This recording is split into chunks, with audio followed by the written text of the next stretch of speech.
এই নাও মা, তোমার সিলিন্ডার। এই, আপনি আমাকে মা বলে ডাকছেন কেন? ম্যাডাম বলুন। জি ম্যাডাম। যান, এটা নিয়ে ভিতরে যান। জি ম্যাডাম।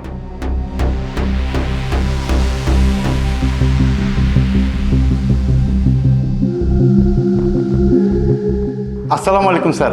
ও ওয়ালাইকুম আসসালাম।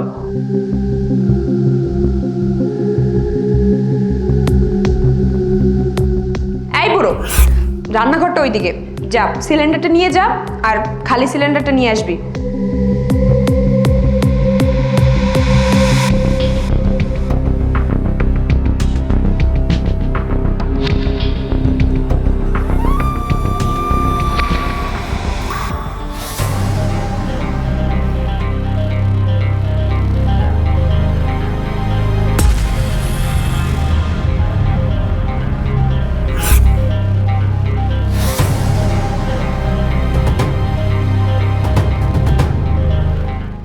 কত টাকা হয়েছে?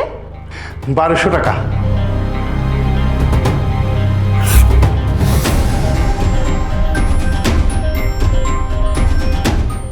কি হলো? আমার বাকি টাকা ফেরত দিবে কে? ও,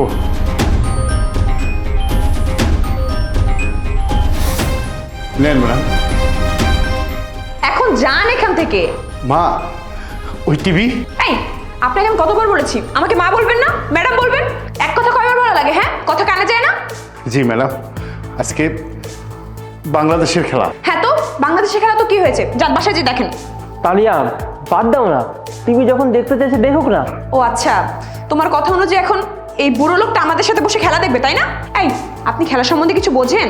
এত কিছু জানি না ম্যাডাম, ওই যে খেলছে না। হ্যাঁ খেলছে তো কি হয়েছে, এটা ওনাদের কাজ, আপনি আপনার কাজ করুন, যান। আচ্ছা তানিয়া, তুমি ওনার সঙ্গে খারাপ ব্যবহার কেন করছো বলো তো? খেলা যখন দেখতে চাইছেন দেখতে দাও না। আর স্যার, এমনি তো লাস্ট ওভার চলছে, আমার মনে হয় এই ছেলেটা, নতুন ছেলেটা এত সুন্দর ব্যাটিং করছে না, ওকে যদি ঠিকঠাক মতো ট্রেনিং করানো হয় না, বাংলাদেশের ফিউচার হয়ে দাঁড়াবে ও। চাচা, আপনি আসুন, এখানে এসে বসুন, একসঙ্গে খেলা দেখি আমরা। এই, তুমি এত কথা বলো না তো।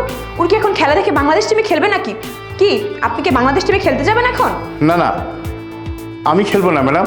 তাহলে ওই খেলা দেখে কি করবেন আপনি? ওই যে ব্যাটিং করছে না, ওটা আমার ছেলে। চাচা, কি বলছেন আপনি? এই ব্যাটসম্যান আপনার ছেলে? জানো দাঁড়িয়ে, কিছুদিন আগে ফেসবুকে একটা পোস্ট দেখেছিলাম, এই যে ছেলেটা এখন ব্যাটিং করছে, ওর বাবা নাকি মানুষের বাসায় গিয়ে সিলিন্ডার দিয়ে বেড়ায়। মানে অনেক গরিব ফ্যামিলির নাকি ছেলে এই ছেলেটা। তারপরে অনেক কষ্ট করে মানুষের কাছ থেকে টাকা পয়সা ধার নিয়ে ক্রিকেট কিট কেনে, তারপরে একটা একাডেমিতে ভর্তি হয়। আর ভাগ্যের কি লীলা খেলা দেখো, এই ছেলেটা ঘরোয়া টিমে সর্বোচ্চ রান স্কোর করে এখন ন্যাশনাল টিমে খেলছে। আর দেখো না কত সুন্দর ব্যাটিং করছে।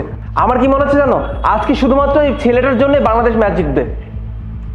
আর চাচা, আপনার ছেলে সত্যি অনেক ভালো ব্যাটিং করে, এত সুন্দর সুন্দরভাবে শটগুলো খেলছে না, সত্যি দেখার মতো। আর সব থেকে বড় বিষয় কি জানেন, এর আগে ওর পাস্টে আমি ঘাটাঘাটি করে দেখেছিলাম, আপনার ছেলে অনেক সুন্দর সুন্দর পুল শট খেলে, যেটা বাংলাদেশের অন্যান্য ব্যাটসম্যানদের দ্বারা সম্ভব না।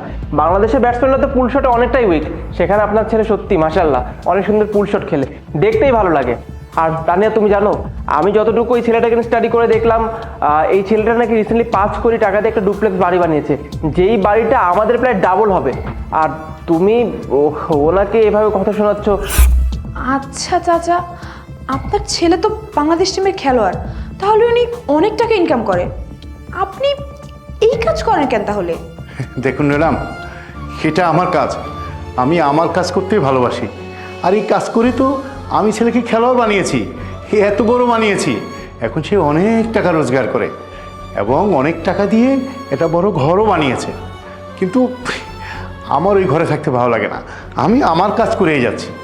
ও আচ্ছা, তাহলে চাচা আপনি বসুন, আমি আপনার জন্য চা কফি বিস্কিট নিয়ে আসছি।